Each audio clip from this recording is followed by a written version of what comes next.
Halo Sobat EKG, gimana kabarnya? Gue berharap sobat semua dalam keadaan sehat walafiat dan tentunya masih terus semangat ya dalam mengarungi kehidupan demi mewujudkan mimpi.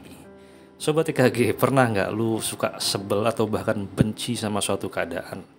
Misal kayak tetangga lu yang suka gosipin lu, atau tetangga yang selalu parkir di depan rumah lu, atau temen lu yang menyebalkan, atau bos lu yang suka marah-marah, atau misalkan pasangan hidup yang nggak mau mengerti, dan lain-lain.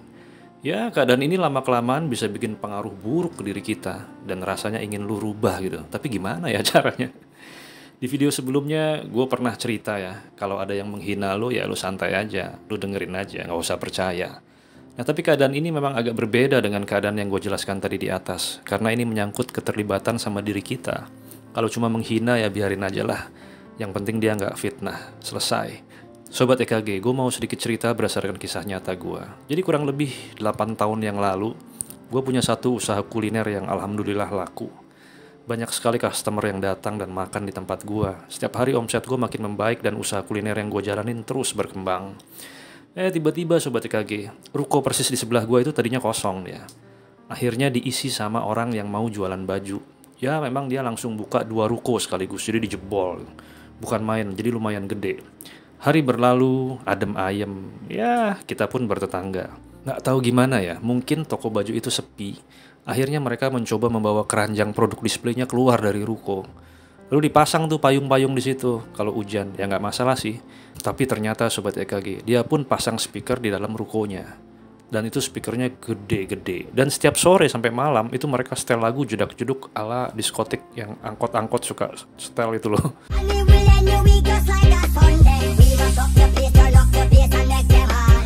Yang suaranya keras banget. Gue sih tahu maksudnya agar mereka menarik calon pembeli ya. Tapi sayangnya suara musiknya tuh udah keterlaluan, keras banget, sampai mengganggu pelanggan di resto gue. Karena ya tempat makan gue nggak ada AC-nya, jadi gue nggak pakai pintu. Jadi ruko itu gue buka ya, pakai rolling door dan dining areanya kelihatan. Hari demi hari, minggu bahkan bulan berlalu. Suara di luar itu makin mengganggu Sobat IKG, nggak karu-karuan deh, pokoknya suaranya kenceng banget. Sampai akhirnya para pelanggan di tempat gue merasa terganggu dan mereka komplain, serta mereka saran agar gue ingatkan tetangga sebelah. Ya, suatu waktu akhirnya gue juga udah nggak tahan ya. Terus gue minta manajer gue untuk coba ingatkan dan berdiskusi dengan toko sebelah agar suara jedak-jeduknya nggak sampai mengganggu. Karena memang di situ nggak ada yang punya, jadi dia cuma nunjuk ada manajer di situ. Manajer toko tersebut pun menyanggupi Sobat EKG. Namun setelah beberapa hari, minggu, loh kok nggak kelihatan ya perubahannya. Malah itu anak buahnya terkesan nantangin, tengil. Mereka kalau gue perhatiin ya memang bukan berasal dari daerah sini ya. Jadi dari luar daerah. Jadi dengan gaya alaynya mereka, ya, seolah mereka nggak peduli gitu. Gue pun mencoba untuk bersabar. Tapi jujur Sobat IKG, sebenarnya gue nggak mau mengerti sama keadaan tersebut. Kalau mau gue ikutin amarah, ya pasti pengennya gue obrak-abrik tempat itu. Telusur punya telusur, ternyata memang sebenarnya yang punya toko itu nggak tahu tentang suara musik yang jedak-jeduk sekeras itu. Ya akhirnya gue mencoba mencari setelan gimana ya caranya ya, agar gue nggak denger suara musik itu dan pelanggan gue nyaman tanpa menggunakan kekerasan. Jadi tiap malam ketika gue mau tidur, gue berusaha menenangkan diri. Gue bayangin pelanggan gue nyaman, tenang, dan gak denger lagi suara bising dari tetangga sebelah. Nah, begitu pula pagi hari, sampai gue meyakininya dan gue tersenyum sendiri. Gila ya. Nah, ini dia Sobat EKG, eng-eng. Kira-kira 1 minggu setelah gue afirmasi, saat itu gue berada di restoran gue ya. Gue lihat ada mobil bak Sobat EKG, tulisannya Jaya Abadi Aluminium. Persis parkirnya di depan toko pakaian tersebut. Lalu ada 3 orang dia ngukur gerbang depan pintu toko tersebut. Dan akhirnya mereka pun pulang. Ya gue gak ambil pusing ya, malamnya gue terus afirmasikan. Gue afirmasikan dengan format yang bukan format negatif Sobat KG. Misalnya kayak semoga toko itu bangkrut atau pelayannya celaka. Ya karena udah nyebelin deh. Tapi yang gue inginkan sebetulnya cuma satu. Gue cuma pengen pelanggan gue nyaman dan gue gak tahu caranya gimana. Ya akhirnya gue pakai konsep LOA, hukum LOA. Selang 3 hari kemudian, sekitar jam 3 sore, gue datang lagi buat kontrol ke restoran gue. Wah, apa yang terjadi Sobat KG? Gue menemukan mobil yang sama, Jaya Abadi Aluminium. Parkir persis di tempat toko baju tersebut.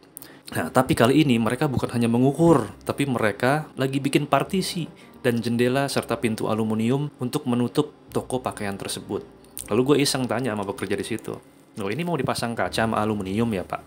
Mereka jawab, "Iya, Pak." Gue tanya, wah panas dong, di dalam kan kalau ditutup jadi panas. Ya, terus mereka menjawab, katanya sih mau dikasih AC. Jreng. Sobat EKG, gue langsung mikir, wah kalau gitu suara musiknya nggak akan keluar dong. Karena dikasih pintu kaca gitu ya, jendela kaca. 2 hari kemudian Jaya Abadi Aluminium selesai. Seiring paralel ternyata benar mereka pasang AC Sobat EKG. Dan Sobat EKG, kira-kira setelah hari ke-13 atau ke-14 ya, gue lupa. Gue udah nggak denger lagi suara musik tersebut, suara musik yang jedak-jeduk itu. Karena memang suaranya teredam dari pintu aluminium dan kaca toko pakaian tersebut. Masih ada sih sedikit, tapi sedikit banget, nggak kedengeran lah. Sobat EKG, ada pelajaran yang perlu kita ambil dari cerita gue ini. Ingat, apa sih sebenarnya yang lu inginkan? Jadi lu harus clear, kayak clearnya gue. Gue cuma mau gue nggak denger suara musik yang mengganggu itu. Tapi hampir saja gue tersesat dengan mengutuk atau ingin mencelakakan pekerja toko pakaian yang tengil-tengil itu. Tengil-tengil ala Jamet Kuproy. So gue ingatkan jangan sampai goal lu berubah Sobat EKG hanya karena lu emosi. Walaupun sekarang mereka pakai AC, gue gak peduli. Yang penting keinginan gue terwujud. Sobat EKG, tips dari gue, lu kudu clear. Begitu pula dengan afirmasi-afirmasi keadaan yang lain. Seperti misalnya lu menginginkan pasangan hidup. Kalau lu suka sama seseorang, bijaknya lu gak mengikat orang tersebut dalam afirmasi lu. Tapi afirmasikan apa yang lu inginkan dari pasangan hidup lu. Siapa tahu orangnya memang dia. Karena bisa jadi orang lain. Ya buat apa lu afirmasikan orang yang itu, tapi akhirnya dia tidak bisa memberikan kebahagiaan. Ingat multiverse Sobat EKG. Yang akan, sedang, telah, dan yang belum itu paralel berjalan bersamaan. Mungkin bisa jadi rencana bos toko pakaian tersebut udah lama. Bahkan bisa jadi sebelum tokonya dibuka dia lagi nabung buat bikin partisi aluminium dan kacanya. Tapi ya gue nggak tahu. Yang gue tahu keinginan gue sudah terwujud. Demikian Sobat EKG. Salam dari gue, emang kudu gila.